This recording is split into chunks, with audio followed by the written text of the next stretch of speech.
사도행전 4장 13절에서 31절까지 우리 교독을 하도록 하겠습니다. 그들이 베드로와 요한이 담대하게 말함을 보고 그들을 본래 학문 없는 범인으로 알았다가 이상히 여기며 또 전에 예수와 함께 있던 줄도 알고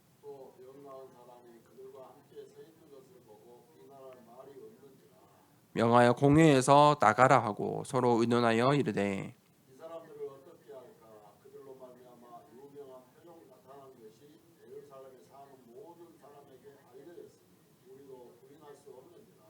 이것이 민간에 더 퍼지지 못하게 그들을 위협하여 이후에는 이 이름으로 아무에게도 말하지 말게 하자 하고 그들을 불러 경고하여 도무지 예수의 이름을 말하지도 말고 가르치지도 말라 하니 베드로와 요한이 대답하여 이르되 하나님 앞에서 너희의 말을 듣는 것이 하나님의 말씀을 듣는 것보다 옳은가 판단하라.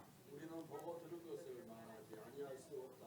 관리들이 백성들 때문에 그들을 어떻게 처벌할지 방법을 찾지 못하고 다시 위협하여 놓아주었으니 이는 모든 사람이 그 된 일을 보고 하나님께 영광을 돌림이라. 이 표적으로 병나은 사람은 40여 세나 되었다. 사도들이 노임에 그 동료에게 가서 제사장들과 장로들의 말을 다 알리니 그들이 듣고 한 마음으로 하나님께 소리를 높여 이르되 대주제여 천지와 바다와 그 가운데 만물을 지은 이시여 또 주의 종 우리 조상 다윗의 입을 통하여 성령으로 말씀하시기를 어찌하여 열방이 분노하며 족속들이 허사를 경영하였는고. 세상의 군왕들이 나서며 관리들이 함께 모여 주와 그의 그리스도를 대적하도다 하시니로 과연 헤롯과 본디오 빌라도는 이방인과 이스라엘 백성과 합세하여 하나님께서 기름 부으신 거룩한 종 예수를 거슬러 하나님의 건능과 뜻대로 이루려고 인정하신 그것을 행하려고 이성에 모였나이다. 주여 이제도 그들의 위협함을 굽어 보시옵고 또 종들로 하여금 담대히 하나님의 말씀을 전하게 하여 주시오며 손을 내밀어 벼를 낫게 하시옵고 표적과 기사가 거룩한 종 예수의 이름으로 이루어지게 하옵소서 하더라. 빌기를 다함에 모인 곳이 진동하더니 무리가 다 성령이 충만하여 담대히 하나님의 말씀을 전하니라. 아멘. 오늘 담대히 하나님의 말씀을 전하니라라는 제목으로 하나님의 말씀을 함께 나누겠습니다. 오늘 감사하게 4주년 설립 감사 예배로 하나님께 예배를 드립니다. 하나님께서 교회를 세우시는데 하나님의 어찌 계획이 없겠습니까? 교회 하나를 세우는데 거기에 그 속에 숨어있는 하나님의 계획과 뜻이 있겠죠. 우리가 그것을 다 알지 못할 뿐입니다. 하나님께서 이 4주년인데 돌아보면 코로나 시대에 교회를 개척하게 하셨습니다. 이유가 있겠죠. 코로나 시대에 많은 교회들이 이제 참 어려움 속에 있었고 정말 많은 교회들이 또 문을 닫을 수밖에 없었던 대재앙의 시대 아닙니까? 그게 아직 끝이 난 것 같진 않죠. 아마 1년, 2년 정도는 더 여파가 있을 것 같습니다. 지금 코로나 팬데믹은 종료되었지만 아마 전쟁이 다시 전 세계에서 일어나고 또 수많은 나라들이 경제적으로 이제 그 코로나 이후에 그런 여파들이 있습니다. 자, 하나님께서 코로나 시대에 교회를 세우셨습니다. 우리가 어떤 방향으로 가느냐 참 중요합니다. 그것이 중요하기 때문에 하나님께서 우리에게 말씀을 주십니다. 말씀의 흐름이 있어요. 어떤 말씀의 흐름 속에 있느냐가 중요합니다. 잘하느냐 열심히 하느냐 그것보다 내가 어떤 방향으로 어떤 흐름 속에 있느냐가 더 중요하겠죠. 망하는 흐름 속에서 열심을 하면 더 빨리 망합니다. 내가 성공의 길, 응답의 길이 있는데 축복의 길이 있는데 그 속에서 내 그 길에 있다면 조금 늦어도 괜찮습니다. 결국 응답의 시간표는 오기 때문입니다. 우리가 그 전도운동, 렘넌트 운동의 흐름 속에 있습니다. 그 속에 우리가 가는 이정표를 확인하면서 가야 되는 것입니다. 우리가 가야 될 이정표를 확인하며 그 응답의 시간표로 우리가 나아가고 있는 것입니다. 그러면 하나님께서 우리에게 주신 가장 큰 미션은 무엇이냐? 교회에 주신 미션은 첫 번째는 이방인의 뜰, 이 성전의 교회의 세 가지의 뜰을 회복하라. 그래서 우리가 첫 번째 해야 될 사역은 무엇이냐면 237 사역이에요. 제가 그것을 아멘으로 받아들였어요. 이 교회가 꼭 시작돼야 될 이유가 있다면 237 사역이다. 그리고 돌아보면 우리 교회가 진짜 237 사역 많이 했어요. 그렇죠? 벌써 세 개의 나라에 이 중요한 또 복음 운동이 진행이 되고 있고, 제가 전혀 알지 못했던 나라, 그런 나라들에 하나님께서 복음을 전하게 하고 계십니다. 그러면 237 사역을 어떻게 하는 것이냐? 이 237을 우리가 방향을 맞추는 거예요. 237 사역은 237에 우리 교회의 방향을 맞추는 것이다. 그래야 그곳에 제자가 있고 그 길을 가겠죠. 방향을 맞추지 않는데 어찌 되겠습니까? 나는 그거 하고 있어. 그걸 방향을 맞추고 있는 거랑은 전혀 다른 이야기입니다. 어떻게 237 나라에 사역을 할 수 있느냐? 문화를 바꾸는 것, 공부를 가르쳐 주는 것, 구호하는 것, 봉사하는 것. 그 사람들과 문화도 다르지, 언어도 다르지, 생각도 달라요. 절대 그것으로 제자 삼을 수 없어요. 그 사람들에게 필요한 건 그게 아니에요. 그거는 그 사람들도 나름 하고 있어요. 열심히 하고 있다니까요.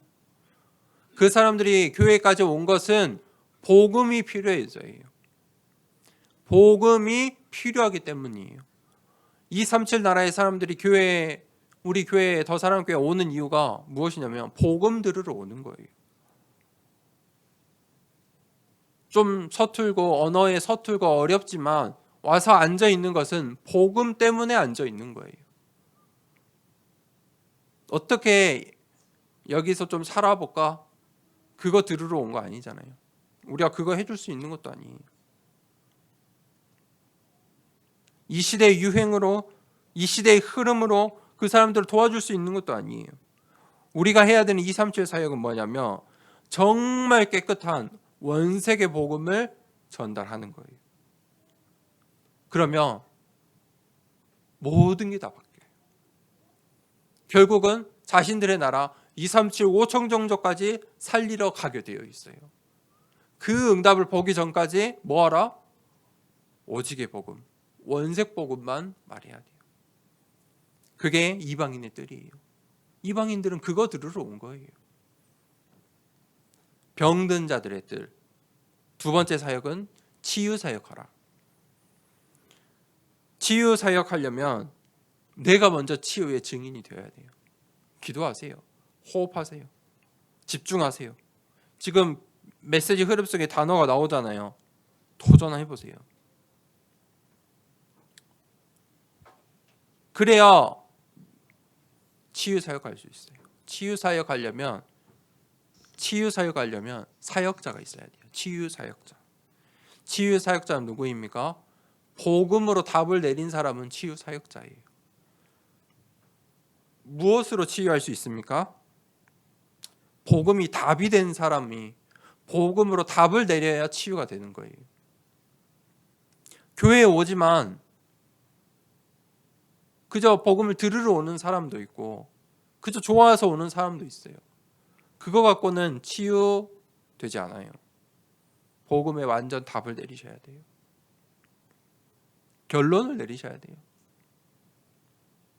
그래서 우리가 이 치유 사역에 증인이 서야 돼요. 제자들이 나와야 돼요. 거기까지 가야 돼요.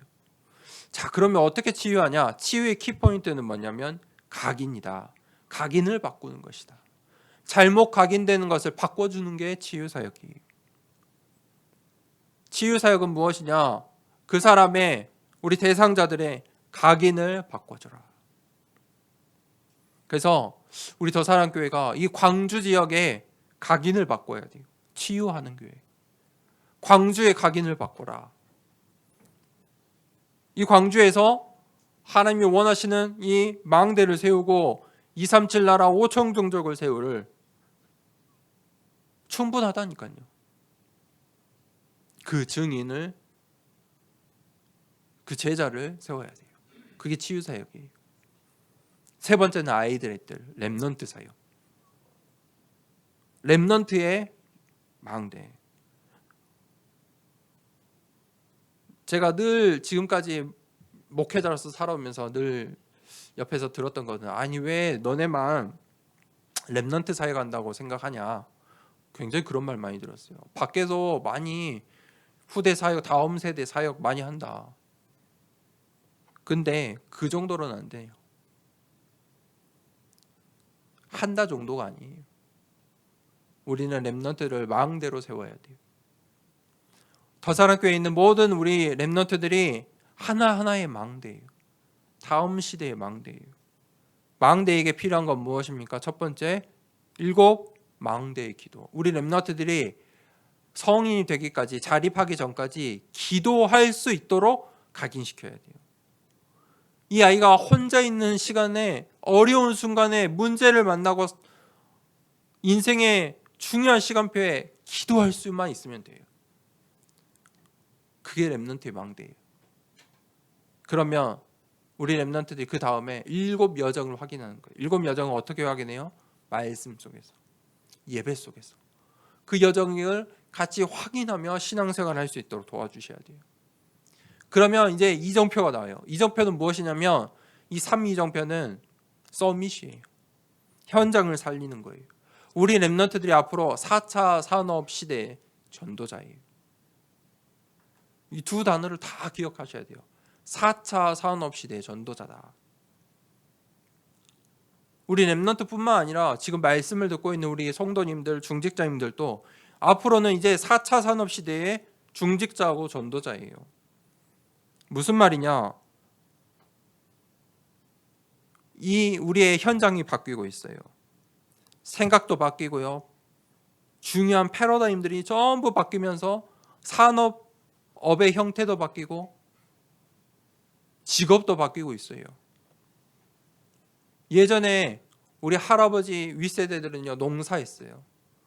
농사하고 채집하고 굉장히 단순 노동의 시대였죠. 그거를 많이 하느냐 조금 하느냐 그 정도의 차이였어요. 그 다음 시대는 어떻게 됐습니까? 이제 점차 이 산업들이 생기기 시작했죠. 우리에게 필요한 의식주에 필요한 것들이 우리가 이제 만들기 시작했어요. 공산품들도 만들고 옷도 만들고. 그 시대에는 이제 옷을 만드는 게 가장 컸죠. 옷도 만들고 이불도 만들고 집도 만들고 막 그런 시대였어요. 그런데 이제 갑자기 뭐가 생겼어요? IT라는 게 생겼어요. 인터넷. 그러면서 핸드폰도 생기고 그것을 기반해서 수많은 IT 시대가 열렸어요. 그런데 지금은 이 4차 산업 시대는 무엇이냐면 이제 그것들이 서로 융합되는 거예요. 예전엔 별개였다면 농업도 IT로, 이제 건축도 IT로, 이 다 융합이 되는 거예요. 그러면서 이제 스스로 이 AI 같은 기술들이 접목이 되고 모든 곳에, 모든 현장에 이제 직업이 급격하게 빠르게 바뀌고 있어요. 그것을 따라가지 못하고 우리 렘넌트들이 준비하지 못하면 뒤처져요. 4차 산업시대 살릴 수가 없어요. 우리나라가 2035년도부터는 내연차를 기름으로 가는 차를 이제 생산을 안 해요. 우리는 이 그 전 세계 유엔의 전 세계 나라들이 시작하기로 했어요. 2030년부터. 우리는 2035년부터. 우리는 2040년부터 이제 생산하지 않겠다. 그러면 어떻게 돼요? 다 전기차로, 대체 에너지로. 빨리 파악하셔야 돼요. 산업이 그렇게 급격하게 변해요. 10년 후에요. 그러면 나머지 그때 되면 또 어떻게 될까요? 또 10년, 20년 후에 플랜이 나오고 산업이 또 바뀌어요. 그러면 우리의 목회는 어때요? 교회는 예전에는 어쨌죠? 해외 선교사님들이 조금만 먹을 것을 주고 성경이 없으니까 성경 읽어주기만 해도 전도하고 부흥하던 시대였어요. 지금은 그렇게 됩니까? 똑같이 해야 될까요? 아니잖아요. 시대가 있어요. 지금은 성경의 구약 시대처럼 족장 시대처럼 하는 시대가 아니잖아요. 유랑민족의 시대가 아니잖아요. 그렇죠? 4차 산업 시대. 그럼 우리가 4차 산업 시대를 준비하는 교회가 되어야 돼요. 자, 우리 렘넌트들이 그것을 준비하고 이 4차 산업 시대의 전도자, 4차 산업 시대의 망대인 교회, 4차 산업 시대의 중직자, 목회자가, 선교사가 되어야 돼요. 자, 오늘 말씀을 봅시다. 사도행전 4장 13절에서 오늘 말씀을 보니까 첫 번째 대지에 담대하게 말함을 보고, 오늘 이 베드로와 요한이 담대하게 말하는 것을 이제 이 공회에 있던 서기관들이, 제사장들이, 이 제사장들의 문중과 수많은 공회원들이 보았어요. 베드로와 요한이 담대하게 말했다. 그들이 무엇을 들었어요? 베드로가 무슨 이야기를 했죠? 너희가 십자가에 못 박게 하신 그 예수님의 이름으로, 그 예수 그리스도의 이름으로 이 사람이 완전하게 건강하게 나았다. 그래서 너희 앞에 섰는 것이다. 다른 이름으로서는 구원을 받을 수가 없다. 천하 사람의 구원을 받을 만한 다른 이름을 우리에게 주신 일이 없다. 지금 이 유대인들이 깜짝 놀란 거예요. 너무 담대하게 이야기를 하는 거예요. 무슨 말입니까? 베드로가 완전 복음으로 각인되었다. 이 베드로의 뿌리 체질이 완전히 바뀐 거예요. 어떻게 해요? 100% 확신으로요. 100% 확신인 거예요. 두려움이 없어요. 일도 없어요. 담대하게 말하는 거예요. 그 사람들이, 오늘 이 공회에 있던 사람들이 예수님을 십자가에 못 박게 했다니까요. 그들 앞에서 담대하게, 완전히 베드로가 재창조된 거예요. 그것을 보고 증인이라고 해요. 증인은 뭐냐면 재창조된 거예요. 생각해 보세요. 내가 복음을 안 받았으면 어떻게 됐을까요? 사실 내가 오늘 이 자리에 이 말씀을 듣고 있다는 것이 재창조된 거예요. 복음을 담대하게 말하라. 복음을 담대하게 말하는 것은 무엇이냐면 믿음의 선포예요. 확신에 대한 선포예요. 그러니까 이 유대인들이, 아니 저 베드로와 요한은 본래 학문 없는 범인 아니냐, 학문 없는 자들 아니냐. 무슨 말입니까? 사도행전 2장에서도 그랬잖아요. 너네는 갈릴리 사람이 아니냐. 세상의 눈으로 볼 때는 이해가 안 되는 거예요. 어떻게 저 갈릴리 사람, 학문 없는 사람, 저 별 볼 일 없는 사람들이 저렇게 확신 있게 담대하게 예수가 그리스도라고 말할 수 있느냐.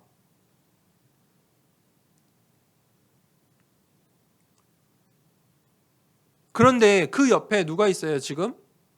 이 베드로와 요한만 있는 게 아니잖아요. 완전히 나음을 입은 제자가 서 있어요. 증인으로 서 있는 거예요. 그러니까 14절에 병 나은 사람이 그들과 함께 서 있는 것을 보고 비난한 말이 없느니라. 증인이 서 있으니까 이 유대인들이 말을 못 하는 거예요. 할 수가 없는 거지요. 그래서 15절에 뭐라고 합니까? 명하여 공회에서 나가라. 그리고 서로 윤논하여 이르되 16절에 이 사람들을 어떻게 할까? 그게 바로 사탄의 나라예요. 이 사람들을 어떻게 할까? 그게 바로 세상의 나라예요. 이 더사랑교회를 어떻게 할까? 보고 있다니까요. 그런 마음의 심보를 가지고 있는 게 사탄의 나라예요. 저 교회를 어떻게 할까? 이 세상의 나라는 교회를 공격해요. 교회를 속여요. 그런데 중요한 것은 16절에 그들로 말미암아 유명한 표적 나타난 것이 예루살렘에 사는 모든 사람에게 알려졌으니 우리도 부인할 수 없느니라. 그런데 막을 수가 없어요. 그 사람들은 이 세상의 나라는 사탄의 나라는 속일 수는 있으나 무너뜨릴 수는 없어요. 모든 사람이 알고 있으니까 우리가 그 사실을 저 성전 미문에 앉아있던 저 안진뱅이가 일어난 이 사실을 부인할 수가 없다. 저 봐라 서 있지 않느냐. 우리가 보았지 않느냐. 그 사람들의 이 세상의 나라는 어떻게 합니까? 수준은 무엇이냐? 17절에 이것이 민간에 더 퍼지지 못하게 그들을 위협하여 이후에는 이 이름으로 아무에게도 말하지 말게 하자. 이게 세상의 수준이에요. 우리가 여기에 속지 말아야 돼요. 사단은 우리 렘넌트들을 속일 거예요. 뭘로요? 세상의 지식으로, 학문으로, 논리로. 아니 무슨 오직이냐? 저번 주 말씀 나눴죠. 왜 오직 예수 그리스도만이라고 말하냐? 봉사도 하고 나눔도 하고 헌신도 하고 이것도 하고 이것도 해야지. 왜 렘넌트 사역만 한다고 하느냐? 성인들도 어른들도 사역하고 이것도 하고 저것도 하고. 이해를 못해요. 속일 거예요. 그런데 세상의 수준 그것뿐이에요. 위협하는 수준밖에 안 돼요. 어떻게 할 수가 없어요. 하나님 나라의 일을 그들이 방해할 수가 없어요. 세상의 나라들도 이 증거를 부인할 수가 없다는 거예요. 이제 그 이름을 더 이상 아무에게도 말하지 말게 하라. 18절에 그들을 다시 불렀어요. 나갔잖아요. 다시 불러가지고 이제 그들의 의견을 말해요. 경고하여 도무지 예수의 이름으로 말하지도 말고 가르치지도 말라 하니 예수 그리스도의 이름을 말하지도 말고 가르치지도 말라. 뭐예요? 경고예요. 무슨 말입니까? 세상의 나라도 사탄의 나라도 예수 그리스도의 이름을 그 능력을 알고 있는 거예요. 이 유대인들이 알고 있어요. 예수님의 이름으로 병든 자가 치유함 받은 것을 알고 있다니까요. 그런데 그들은 무엇 때문에요? 창세기 3장, 6장, 11장 때문에 포기할 수 없어요. 위협해요. 경고해요. 근데 그게 그 수준이에요.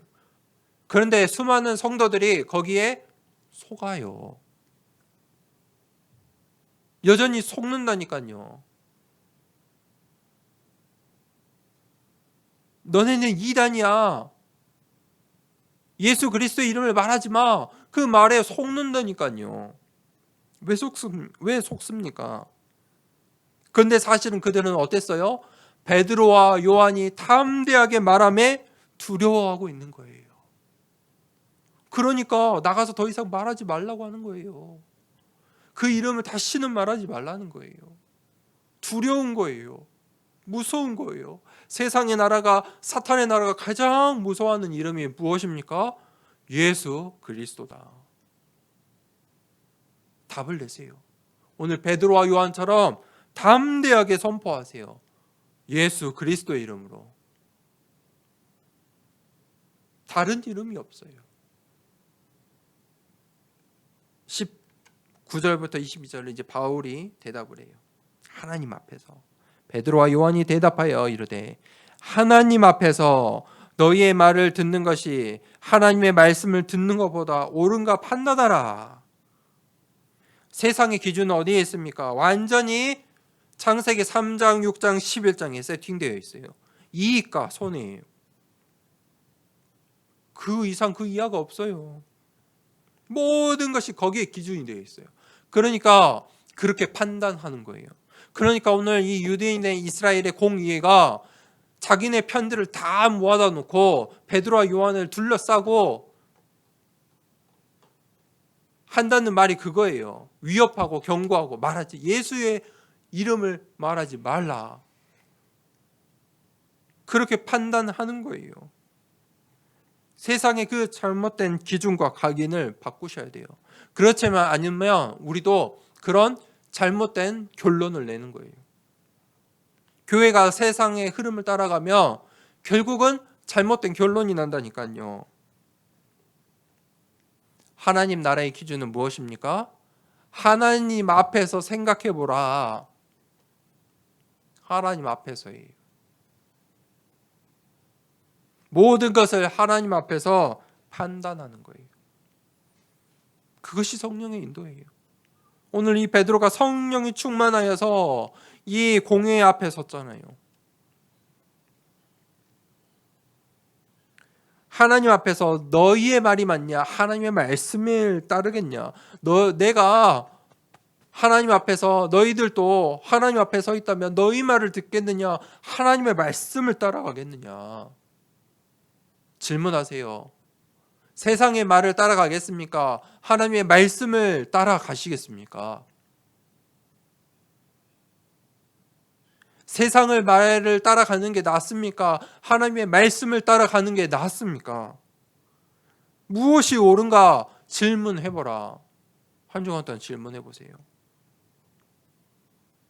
세상의 말은 무엇입니까? 논리예요.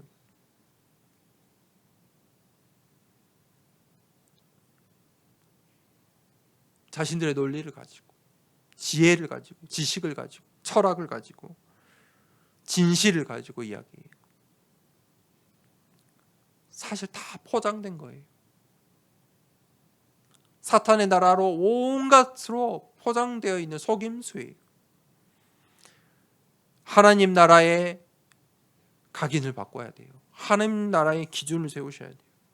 하나님 앞에서 질문해보라. 20절에 우리는 보고 들은 것을 말하지 아니할 수 없다. 내가 보고 들은 것을 어떻게 말하지 않겠느냐? 베드로가 보고 들은 것이 지금 무엇입니까? 갈보리산에서 예수님께서 내가 다 이루었다 하신 말씀을 들었어요. 본 것이에요. 감난산에서 예수님께서 40일 동안 하나님 나라의 일에 대해서 말씀하신 것을 보고 들은 거예요. 마가다락방에서 그들이 감람원에서 내려와서 마가의 예루살렘으로 돌아와 마가의 집에 올라 한마음 한뜻으로 기도할 때 성령이 충만하여서 15개 나라의 전도와 선교의 문이 열리는 것을 보고 들은 것이에요.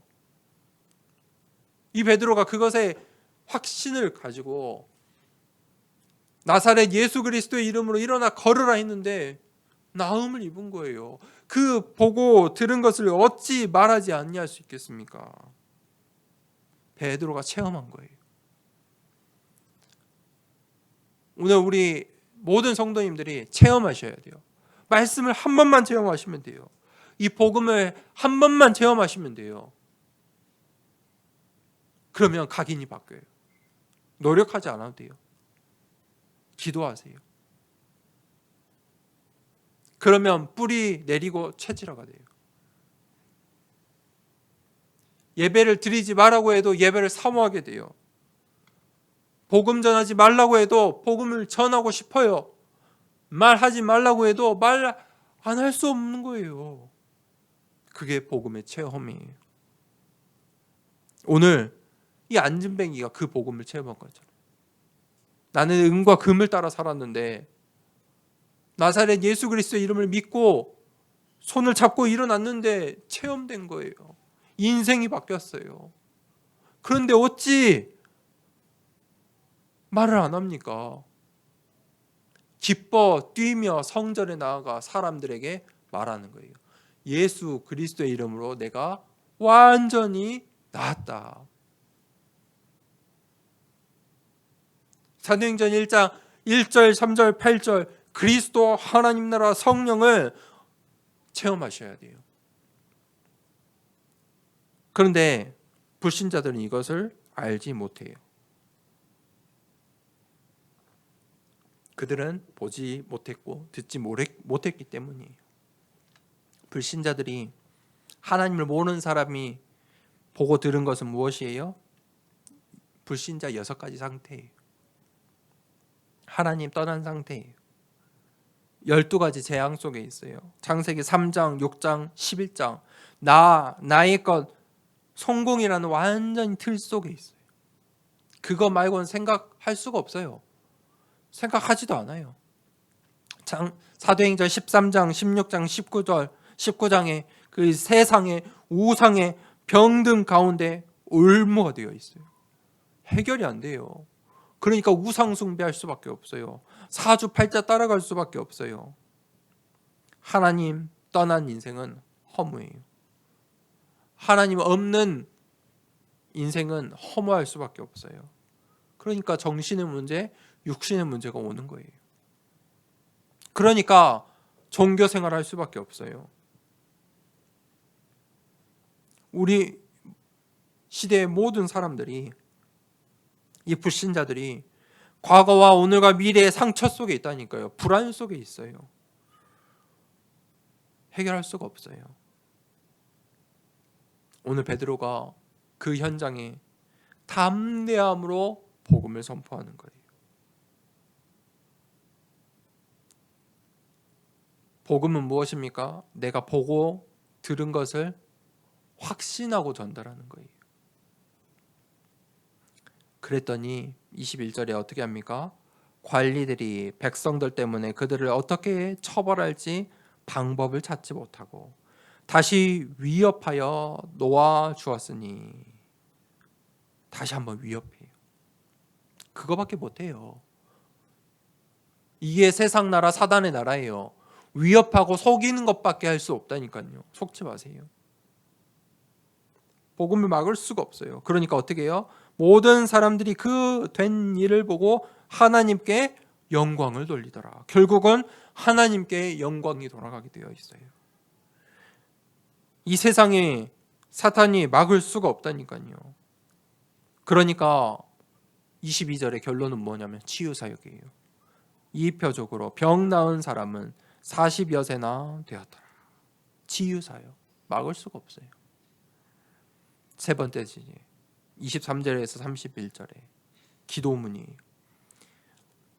그들이 한 마음으로 하나님께 소리 높여 이르되, 이 초대교회가 이 사실을 지금 이 베드로의 이제 이 있었던 일들을 이제 들은 거예요. 그것들을 듣고 한 마음으로 기도하기 시작해요. 이 마가다락방에 모인 3천 제자들이 기도하기 시작해요. 어떤 일이 일어나겠습니까? 교회가 어떻게 한 마음을 품을 수 있을까요? 사람은요, 한 마음이 될 수가 없어요. 그렇죠? 가족도 한 마음 되기 힘든데요. 세상은 절대 한 마음이 될 수가 없어요. 그런데 교회에서도 세상의 것으로 한 마음 할 수 없어요. 교회가 어떻게 한 마음이 되냐? 언약 때문에. 하나님의 언약 때문에. 그거로 한 마음이 돼서 기도하는 거예요. 24절에 창조주 하나님, 말씀을 성취하신 하나님. 26절에 이것들이 지금 이 일들이, 이 핍박이 그냥 일어난 게 아니에요. 말씀대로 적그리스도가, 이 시대도 마찬가지잖아요. 3단체가, 이 세상의 나라들이 그리스도를 대적한다니까요. 아니, 종교의 이름이 사탄교예요. 사탄을 섬긴대요. 그런 시대예요. 28절에 하나님의 권능과 뜻대로, 예정하신 대로. 29절에 담대히 하나님의 말씀을 전하게 하라. 마지막에 30절에 또 손을 내밀어 병을 낫게 하시옵고 표적과 기사가 거룩한 종 예수의 이름으로 이루어지게 하옵소서 하더라. 그들이 지금 뭘 기도합니까? 병을 낫게 하옵시고 치유 사역을 두고 기도해요. 우리 모든 오늘 예배드리는 성도님들이 기도하세요. 나에게 있는 보이는 병, 안 보이는 병을 두고 기도하세요. 육신의 병, 마음의 병, 잘못 각인된 것들을 두고 기도하세요. 병을 낫게 하여 주시옵소서.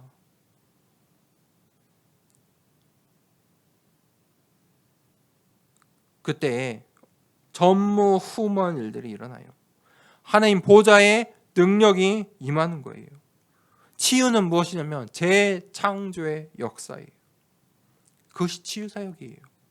31절에 빌기를 다하매 모인 곳이 진동하더니 무리가 다 성령이 충만하여 담대히 하나님의 말씀을 전하니라. 비슷한 장면이 우리 사도행전 2장에 있었잖아요. 오순절 날에. 그렇죠? 지금 이 4장 31절도 비슷한 장면이죠. 모인 곳이 이제 진동하더니 무리가 다 성령이 충만하여 담대히 하나님의 말씀을 전하니라. 성령이 충만하여 무슨 말입니까? 베드로가 성령이 충만하여 복음을 담대하게 전했다. 세상 사람들은 알아요. 저 사람이 담대함으로 복음을, 성령 충만해서 복음을 전하는지, 확신을 가지고 전하는지 다 안다니까요. 그 복음의 선포가 있을 때 치유의 역사들이 일어나요. 믿으세요. 믿음으로 복음을 선포하세요. 될까 안 될까? 그게 아니에요. 믿음으로 선포하세요. 믿음으로 전도하세요. 선교하세요. 믿음으로 현장에서 나아가세요. 믿음으로 학업하고 업의 현장에 도전하세요. 결론입니다. 하나님께서 세우신 우리 더사랑교회의 망대를 세워야 돼요. 어떤 망대를 세워야 할 것인가? 첫 번째, 망대는 정체성이 중요해요. 무엇을 하는지를 알아야 돼요. 망대가 자신이 해야 될 사명을 알아야 되잖아요. 남은 자예요. 순례자예요. 그 여정을 가고 있는 거예요. 정복자예요. 하나님께서 이 지역에 남은 자, 순례자, 정복자로 더사랑교회를 세워주신 거예요. 이 시대에, 앞으로 다가올 시대에 237 나라를 위해, 저 중화권 사역을 위해, 이 광주를 살리기 위해, 이 지역에 나의 가정과 나의 가문을 위해 교회를 세우셨다. 그러면 이제 시간표가 있어요. 하나님의 말씀이 성취될 그 오순절 날에 그날 그때가 있어요. 그것을 기다리며 우리가 캠프하는 거예요. 캠프는 뭐냐? 담대함으로 가는 거예요. 나아가는 거예요. 우리 각인을 바꾸는 거예요. 오늘 베드로가 요한이 그 캠프 가운데 응답을 받았잖아요. 그곳에 이제 그 현장에 뭐 해요? 캠프를 통해 망대를 세워요. 병 나은 자, 제자를 세우는 거예요. 그게 시간표예요. 그때 하나님께서 우리 망대에 3가지 뜰을 세우기를 원하세요. 이 3가지 뜰을 통해 하나님께서 우리를 서밋으로, 영적인 서밋으로, 이 지역의 서밋으로, 세상의 서밋으로, 그리고 교회를 세우고 전도와 선교를 위해 빛의 경제에 축복을 주세요. 왜 빛의 경제가 필요합니까? 교회에는 꼭 빛의 경제가 필요해요. 그게 없으면 목회자가, 선교사가 복음을 전할 수 없잖아요. 언약궤가 담을 교회가 있어야죠. 성전이 없는데 언약궤가 어찌 안전하겠습니까? 블레셋 나라가 쳐들어오는데 빼앗길 수밖에 없는 거예요. 성전이 없으니까. 그 언약궤가 돌아왔는데도 갈 곳이 없어요. 눈에 보이는 언약궤가 있는 것은 아니지만 우리가 언약을 붙잡고 교회를 세워야 돼요. 그 언약을 붙잡은 사람에게 빛의 경제 축복을 주세요. 다윗에게 성전을 짓고도 넣을 만한 경제 축복을 주셨어요. 로마서의 이 16장의 중직자들에게 로마 복음화 할 수밖에 없는 경제 축복을 주셨어요.